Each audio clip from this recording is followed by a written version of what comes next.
আসসালামু আলাইকুম। আজ মঙ্গলবার 5 ভাদ্র 14 সফর 20 আগস্ট। বাংলাদেশ বেতার সিলেট সংবাদ পড়ছি রিফাত আরা।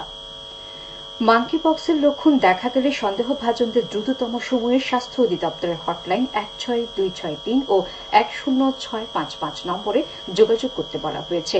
স্বাস্থ্য অধিদপ্তর থেকে এক বিজ্ঞপ্তিতে এ তথ্য জানানো হয়েছে। এতে বলা হয়েছে, মাঙ্কি পক্স ভাইরাস দ্বারা সৃষ্ট এক সংক্রামক রোগ। মাঙ্কি পক্সের সাধারণ লক্ষণগুলির মধ্যে রয়েছে জ্বর, মাথা ব্যথা, পেশি ব্যথা, পিঠে ব্যথা, দুর্বলতা, ফোলা লসিকা গ্রন্থি ও ত্বকের ফুসকুড়ি বা ক্ষত, লসিকা গ্রন্থি ও ফোলা ভাব মাঙ্কি পক্সের একটি বৈশিষ্ট্যযুক্ত লক্ষণ। এদিকে মাঙ্কি পক্স প্রতিরোধে সচেতনতামূলক সভা অনুষ্ঠিত হয়েছে গতকাল সিলেটের ওসমানী আন্তর্জাতিক বিমানবন্দরে। সভায় সভাপতিত্ব করেন ওসমানী আন্তর্জাতিক বিমানবন্দরের পরিচালক মোহাম্মদ হাফিজ আহমেদ। প্রধান অতিথি ছিলেন সিলেটের সিভিল সার্জন ডাক্তার মনিসুর চৌধুরী। সভায় জানানো হয়, মাঙ্কি পক্স ভাইরাসের মাধ্যমে বাংলাদেশে যাতে সংক্রমণ না ছড়ায় সে লক্ষ্যে বিমানবন্দরে মেডিকেল স্ক্রিনিং চালু করা হয়েছে। গত 17 আগস্ট থেকে এই স্ক্রিনিং কার্যক্রম শুরু হয়েছে এবং প্রয়োজনের ক্ষেত্রে ব্যবহারের জন্য একটি আইসোলেশন কক্ষ প্রস্তুত রাখা হয়েছে।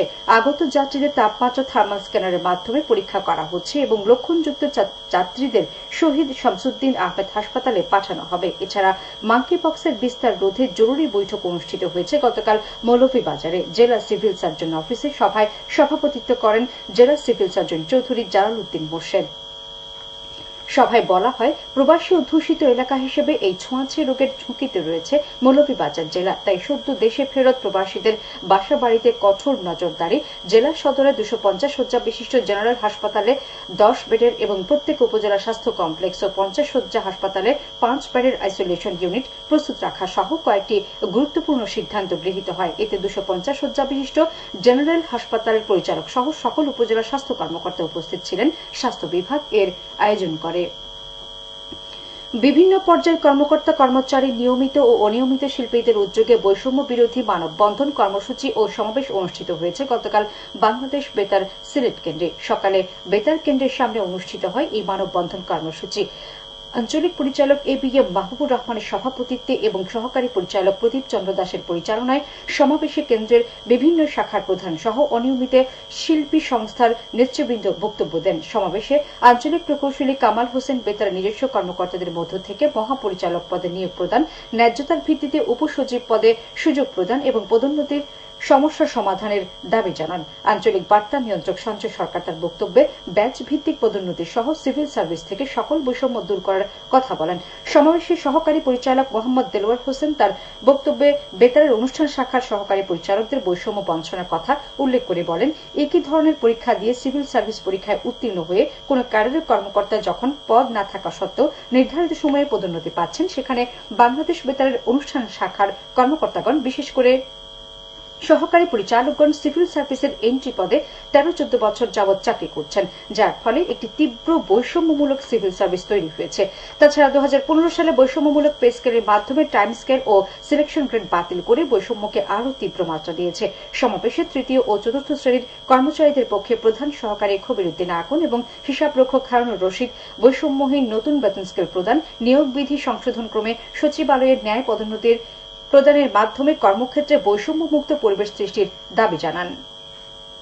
এছাড়াও অনিয়মিত শিল্পীদের পক্ষ থেকে অনিয়মিত শিল্পী সংস্থা সিলেটের সভাপতি আব্দুল হক খসরু তার বক্তব্যে অনিয়মিত শিল্পীদের চাকরির স্থায়ী করার জন্য দাবি জানান। সমাবেশে সভাপতির বক্তব্যে বাংলাদেশ বেতার সিলেট কেন্দ্রের আঞ্চলিক পরিচালক এবিএম মাহবুবুর রহমান একটি বৈষম্যবিহীন বাংলাদেশ বিনির্মাণের লক্ষ্যে সিভিল সার্ভিসকে বৈষম্যমুক্ত করার কথা বলেন। তিনি নির্ধারিত সময়ে ব্যাচ ভিত্তিক পদোন্নতি, বাংলাদেশ বেতার নিজস্ব কর্মকর্তাদের মধ্য থেকে মহাপরিচালক পদে নিয়োগ প্রদান এবং ক্যাডার সার্ভিসে ন্যূনতম তৃতীয় গ্রেডে পদোন্নতি নিশ্চিত করার জন্য অন্তর্বর্তীকালীন সরকারের নিকট দাবি জানান।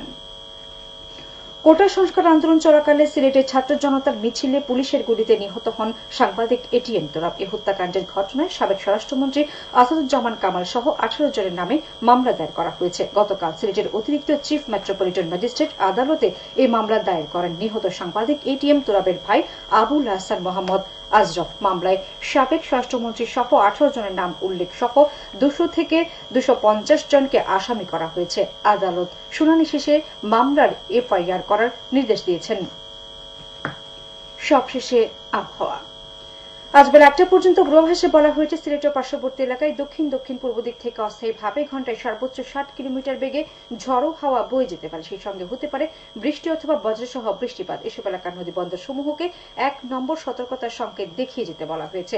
আজ সিলেটে সূর্যোদয় হয়েছে 5টা 28 মিনিটে এবং সূর্য অস্ত যাবে সন্ধ্যে 6টা 23 মিনিটে। সংবাদ শেষ হলো। আমাদের পরবর্তী স্থানীয় সংবাদ প্রচারিত হবে দুপুর 1টা বেজে 5 মিনিটে।